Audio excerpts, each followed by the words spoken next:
kaitaasan, siya'y papurihan, ngayon at magpakailanman. Mawi ang daigdigan, lahat ng naroon. Mawin ang sangkatauhan, purihin ang Panginoon.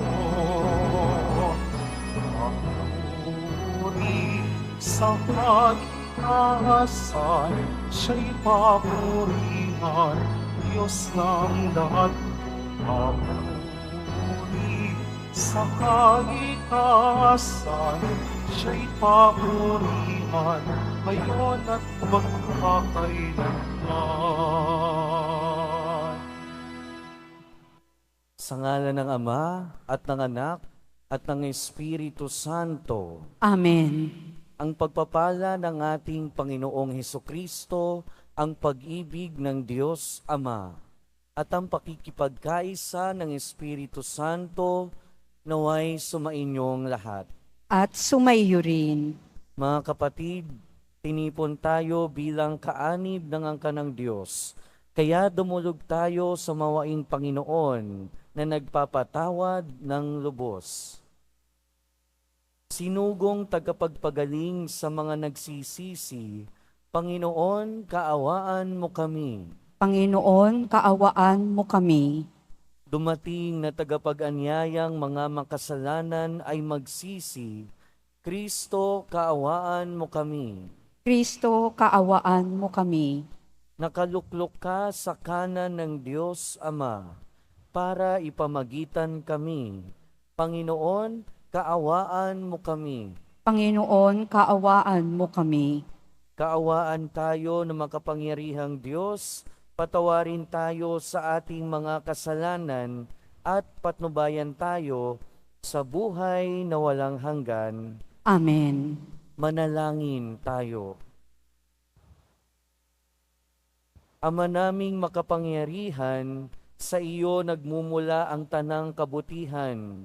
Pagbigyan mo ang aming mga kahilingan na iyong patnubay. Ang iyong mga kinalulugdan ay aming mapag-isipan at sa iyong pag-akay, ang mga ito ay aming magampanan. Sa pamamagitan ni Hesukristo, kasama ng Espiritu Santo, magpasawalang hanggan. Amen. Magsiupo muna ang lahat. Pagbasa mula sa unang aklat ng mga hari. Noong mga araw na iyon, umalis si Elias mula sa bundok at natagpuan niya si Eliseo na nag-aararo. 12 pares ng toro ang ginagamit niya at kaagapay siya ng huling pares. Pagdaan ni Elias sa tapat ni Eliseo, isinuklob niya rito ang kanyang balabal. Pagdakay, iniwan ni Eliseo ang mga toro. Humabol kay Elias at nakiusap. Magpapaalam po muna ako sa aking ama't ina at pagkatapos ay sasama na ako sa inyo. Sumagot naman si Elias, sige, umuwi ka muna. Umuwi nga si Eliseo. Nagpatay siya ng 1 pares na toro at iniluto. Ginamit niyang panggatong ang mga pamatok at mga araro. Ipinakain niya ito sa mga tao at sumunod kay Elias at naging katulong nito. Ang salita ng Diyos. Salamat sa Diyos.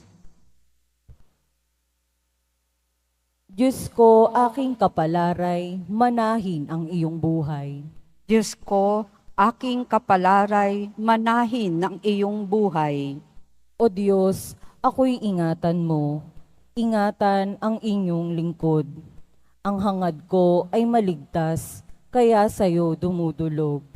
Ika'y aking Panginoon, ang wika ko sa aking Diyos. Kabutihang tinanggap ko ay ikaw ang nagkaloob. Ikaw lamang, o puon ko, ang lahat sa aking buhay. Ako'y iyong tinutugon sa lahat kong kailangan. Diyos ko, aking kapalaray, manahin ang iyong buhay. Pinupuri ko ang poon na sa akin ay patnubay. Kahit gabi, diwa niya ang sa akin umaakay.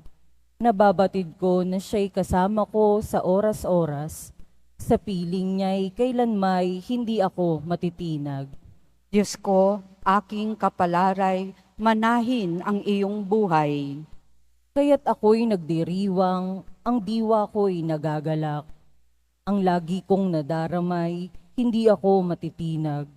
Pagkat di mo tutulutang ang mahal mo ay malagak. Sa balon ng mga patay, upang doon ay maagnas. Diyos ko, aking kapalaray, manahin ang iyong buhay. Magsitayo na po ang lahat.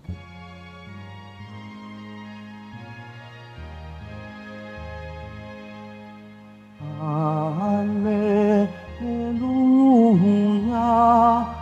Hallelujah,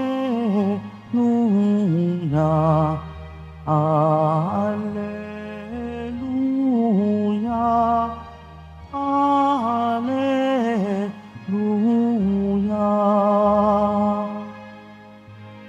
Sa salita mo akitin ang puso ko at loobin, nang ikaw ay aking sundin. Hallelujah, Hallelujah, Hallelujah, Hallelujah.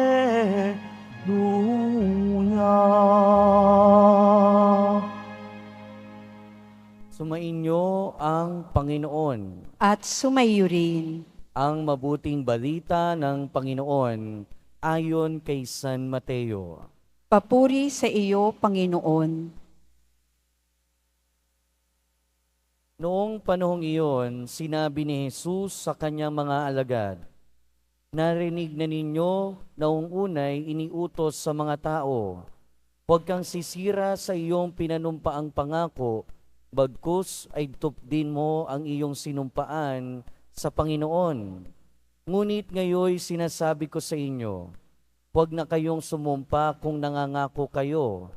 Huwag ninyong sabihing saksi ko ang langit, sapagkat ito'y trono ng Diyos, o kaya'y saksi ko ang lupa, sapagkat ito'y tungtungan ng kanyang mga paa. Huwag din ninyong sabihing saksi ko ang Jerusalem, sapagkat ito ang lungsod ng dakilang hari. Ni huwag mong sasabihing mamatay man ako, sapagkat ni isang buhok sa iyong uloy, di mo mapapuputi o mapaiitim.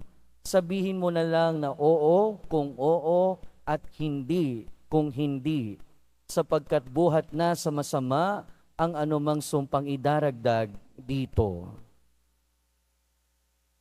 Ang mabuting balita ng Panginoon. Pinupuri ka namin, Panginoong Heso Kristo. Magsiupo muna ang lahat. Sabihin mo na lang na oo kung oo o hindi kung hindi. Welcome po sa Minor Basilica and National Shrine of Jesus Nazareno at magandang umaga po sa inyong lahat. Mga kapatid, sa ating ebanghelyo, isang bagay lang naman yung sinasabi ng ating Panginoon. Maging totoo, magpakatotoo, at manatili sa katotohanan. Mahirap ba yun? Siguro lahat tayo dito merong kilalang tao na pabago-bago yung isip. Kung hindi man tayo, malamang meron tayong kilala na maya-maya oo, maya-maya hindi, maya-maya oo uli, maya-maya hindi na naman. Ano ba talaga, kuya? Minsan para ang hirap sabihing oo ba o hindi. At minsan may mga kilala din tayo na kailangan pa na manumpa, mangako para lang paniwalaan. At sa ating mga kapatid na Hudyo, sa Jewish context, ginagamit nila yung mga salitang saksi ko ang langit, saksi ko ang Jerusalem, saksi ko ang lupa, para mapaniwalaan sila. Kumbaga ginagawang garantor, ginagawang garantiya, itinataya pati ang pangalan ng Diyos para lang paniwalaan sila. At sa kasalukuyan, kitang-kita naman natin yung mga ganitong pangyayari, yung mga ganitong pagkakataon na kailangan pa na magsama ng witness para lang paniwalaan sila. Kailangan pa na isama ang pangalan ng Diyos para paniwalaan sila. Ganun ba kahirap na magpakatotoo? Ganun ba kahirap magkaroon ng tinatawag na integrity? Integridad ang tawag doon. Sa pananatili sa ating salita, sa pananatili sa pagpapakatotoo. Pero bakit ba umabot tayo sa pagkakataon na kailangan pa natin ng garantiya? Bakit ba madalas sa ating mga tao, kailangan pa natin ng guarantee bago tayo paniwalaan? Kasi unang-una, sa ating mga tao, meron tayo talagang pagkukulang. Tayo bilang tao, mabilis magbago yung isip natin, dala ng ating kahinaan. At pangalawa, nasanay kasi tayo sa mundo na hindi tapat. Nasanay tayo sa mundo na hindi totoo. Nasanay tayo sa mundo na laging may pagkukulang. Kaya nga, di ba, kapag may umuutang, kailangan ng garantor. Kapag ka nagsasangla, kailangan ng collateral. Kapag ka merong hinihiram, kailangan ng kasulatan. Kasi nasanay na tayo sa mundo na punong-puno ng hindi pagiging tapat. Nasanay na tayo sa mundo na laging hindi nagiging totoo. Nasanay na tayo sa mundo na pabago-bago. Kaya nga, imbis na magpakatotoo tayo, ang ginagawa natin, imbis na pagkatiwalaan natin yung salita ng ating kapwa, kailangan pa natin ng backup. Kailangan pa natin ng guarantee. Pero sa ating unang pagbasa, narinig natin kung papaanong si Eliseo hindi na nagdalawang isip. Kung papaanong si Eliseo nung tinawag ni Elias para maging successor niya bilang propeta, nung nilagay niya ang balabal kay Eliseo, wala nang dalawang isip. At hindi na nagbago ang isip. Oo at oo agad. Oo at sumunod agad siya kay Elias. Oo at sumunod agad siya sa ating Panginoon.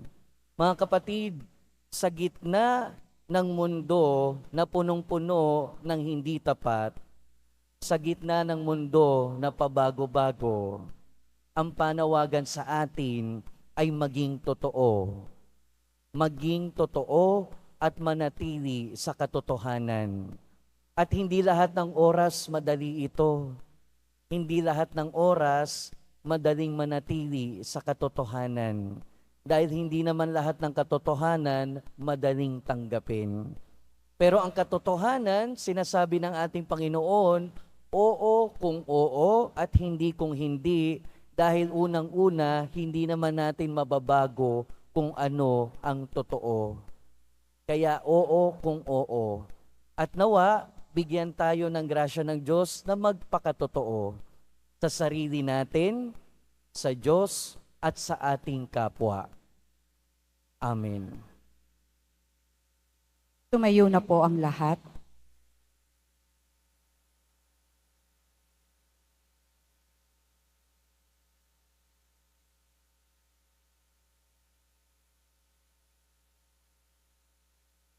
Minamahal kong mga kapatid, nangangailangan ng ganap na pagbabago ng puso at pag-uugali ang wagas na pagtalikod sa kasalanan. Isama natin sa ating mga panalangin ngayon ang ating pagnanais na isabuhay ang ating pananampalataya. At sa bawat panalangin ang ating itutugon, Panginoon, tulungan mo kaming maging tapat. Panginoon, tulungan mo kaming maging tapat.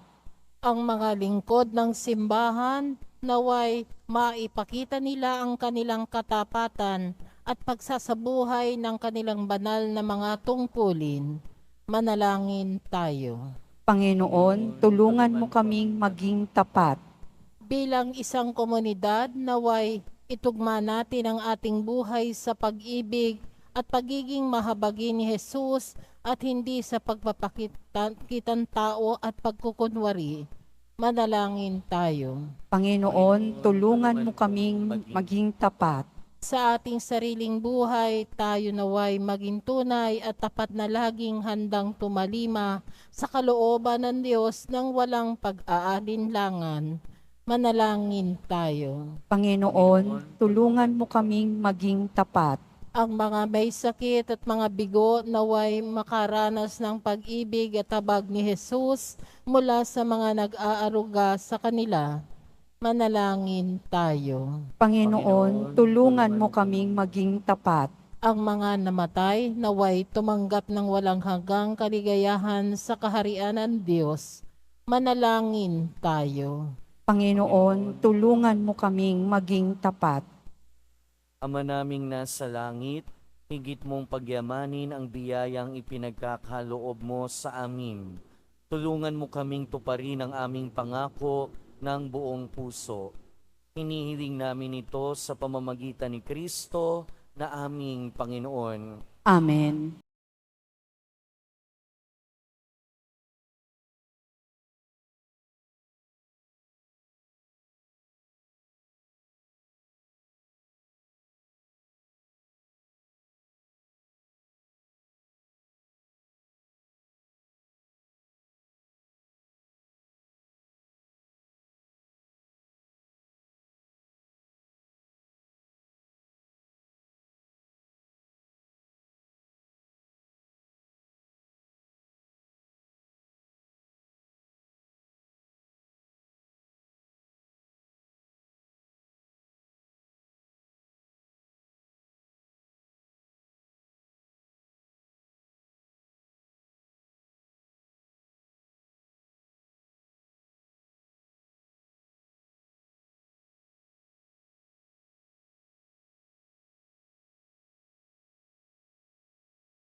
Tumayo na po ang lahat.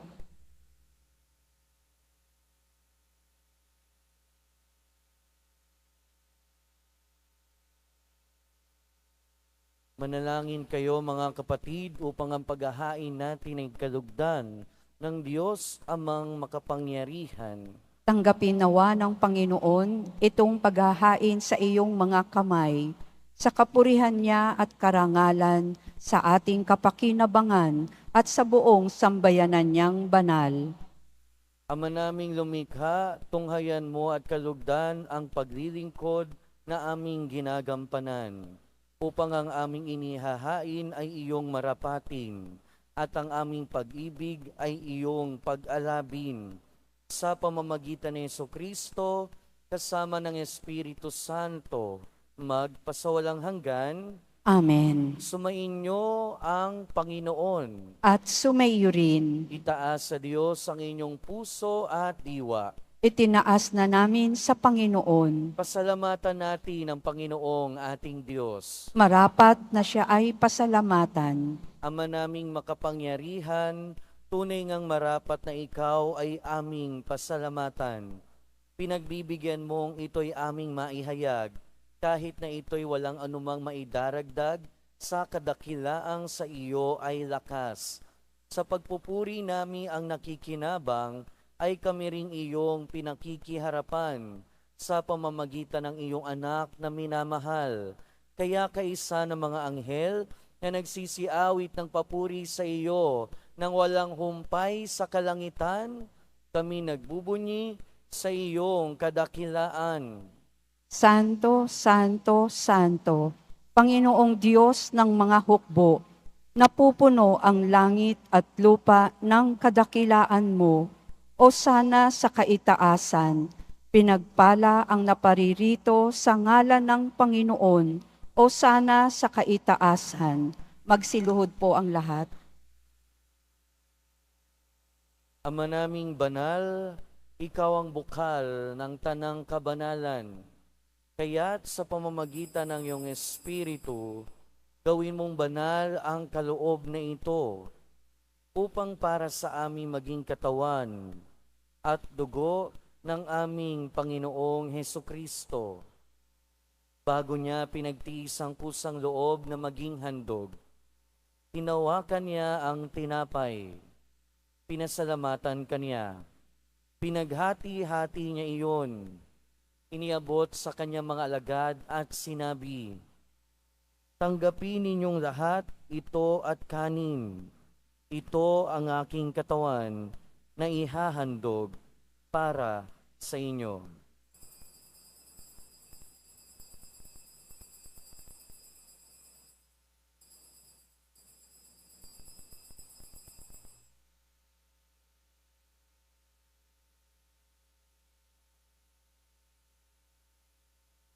Gayon din naman noong matapos ang hapunan, hinawakan niya ang kalis, muli kanyang pinasalamatan. Iniabot niya ang kalis sa kanyang mga alagad at sinabi, "Tanggapin ninyong lahat ito at inumin. Ito ang kalis ng aking dugo, ng bago at walang hanggang tipan. Ang aking dugo na ibubuhos para sa inyo at para sa lahat. Sa ikapagpapatawad ng mga kasalanan, gawin ninyo ito bilang pag-alala sa akin."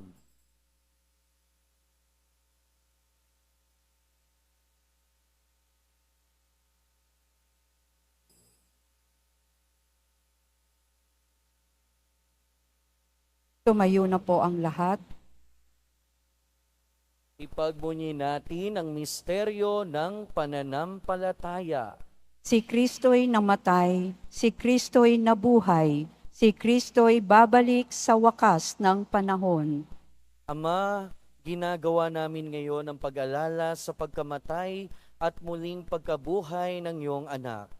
Kaya tiniaalay namin sa iyo ang tinapay na nagbibigay buhay at ang kalis na nagkakaloob ng kaligtasan. Kami nagpapasalamat dahil kami iyong minarapat na tumayo sa harap mo para maglingkod sa iyo. Isinasamo namin kaming magsasalo-salo sa katawan at dugo ni Kristo ay mabuklod sa pagkakaisa sa pamamagitan ng Espiritu Santo. Ama, lingapin mo ang iyong simbahang laganap sa buong daigdig. Puspusin mo kami sa pag-ibig, kaysa ni Francisco na aming Santo Papa at ni Jose na aming Obispo at ng Tanang Kaparian. Alalahanin mo rin ang mga kapatid naming nahimlay nang may pag-asang sila'y muling mabubuhay, gayon din ang lahat ng mga pumanaw. Kaawaan mo sila at patuloyin sa iyong kaliwanagan. Kaawaan mo at pagindapating kaming lahat na makasalo sa iyong buhay na walang wakas. Kaysa ng mahal na Birheng Maria na Ina ng Diyos, ni San Jose ang kanyang kabiyak ng puso, kaysa ng mga apostol, ni San Juan Bautista, at ng lahat ng mga banal na namuhay dito sa daigdig ng kalugod-lugod sa iyo. Maipagdiwang nawa namin ang pagpupuri sa ikararangal mo sa pamamagitan ng iyong anak na aming Panginoong Hesukristo.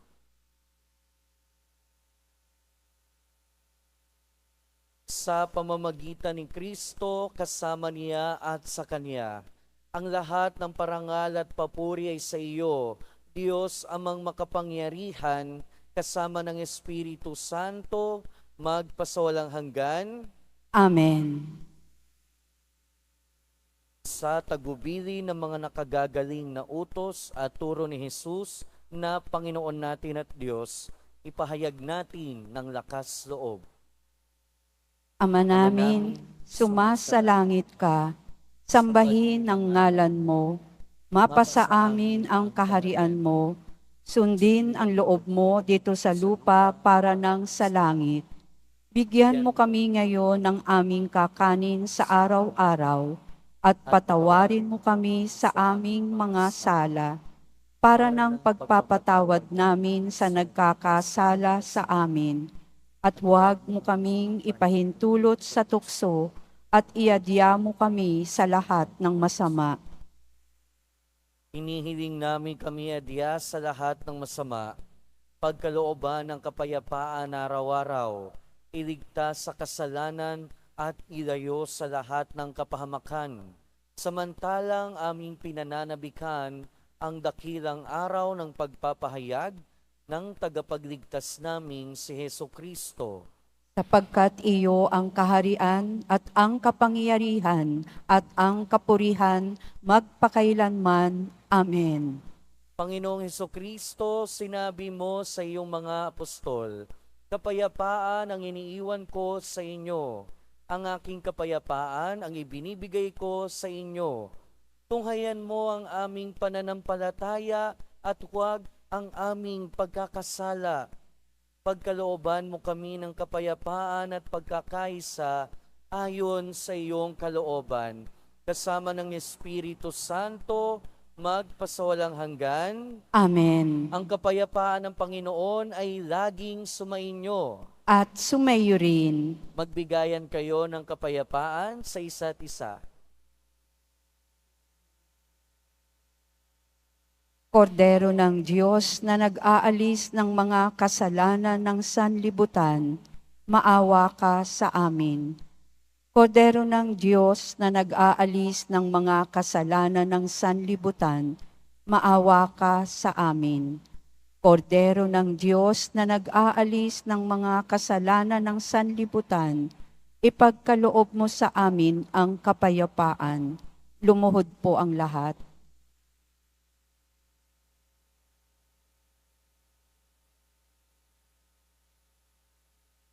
Ito ang kordero ng Diyos.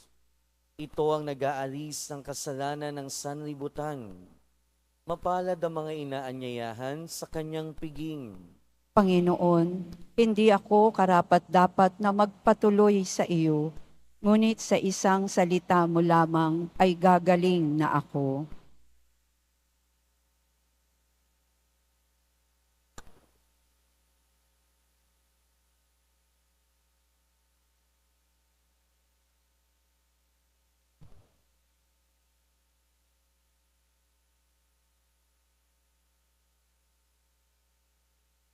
Para sa lahat ng tatanggap ng banal na komunyon, sasagot po tayo ng amen pagkasabi ng pari o ng lay minister ng katawan ni Kristo at isubo agad sa bibig bago umalis sa harapan ng pari o lay minister. Sumunod po tayo.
Manalangin tayo. Ama naming mapagmahal, ang pagganap sa iyong pagbibigay kagalingan ay pumawi nawa sa aming mga nagawang pagsuway, ay maigdulot nawa ng iyong mga kinalulugdan sa pamamagitan ni Hesukristo kasama ng Espiritu Santo, magpasawalang hanggan. Amen. Sumainyo ang Panginoon. At sumayo rin. Mahal na poong Jesus Nazareno, inihayag mo sa pamamagitan ng krus ang walang maliw na pag-ibig ng Diyos sa sangkatauhan. Pakinggan mo ang kahilingan ng iyong angkan na nagsusumamo sa iyo.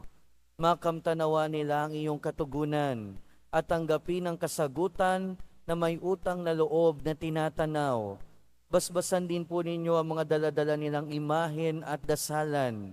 Sa pamamagitan ng bendisyon na ito, naway maalala nila ang mga pangako nila noon sa binyag, na ikaw lang ang kanilang iibigin at paglilingkuran bilang Panginoon, magpasawalang hanggan. Amen. At pagpalain kayo ng makapangyarihan at mapagmahal na Diyos, ng Ama at ng Anak at ng Espiritu Santo. Amen. Humayo kayong taglayang kapayapaan ng poong Jesus Nazareno. Salamat sa Diyos.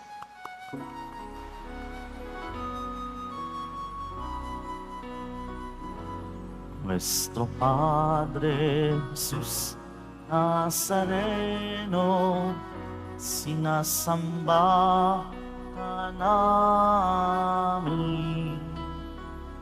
Pinipintuho ka namin, aral mo ang aming buhay at kaligtasan.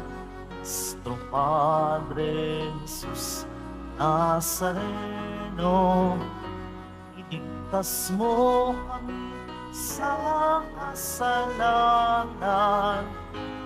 Ang krus mong pinamatayan ay sagisag ng aming kaligtasan. Nuestro Padre Jesus Nazareno, dinarangal ka namin. Nuestro Padre Jesus Nazareno, nilulwalhati ka namin. Nuestro Padre Jesus Nazareno, dinarangal ka namin. Nuestro Padre Jesus Nazareno, nilulwalhati ka namin.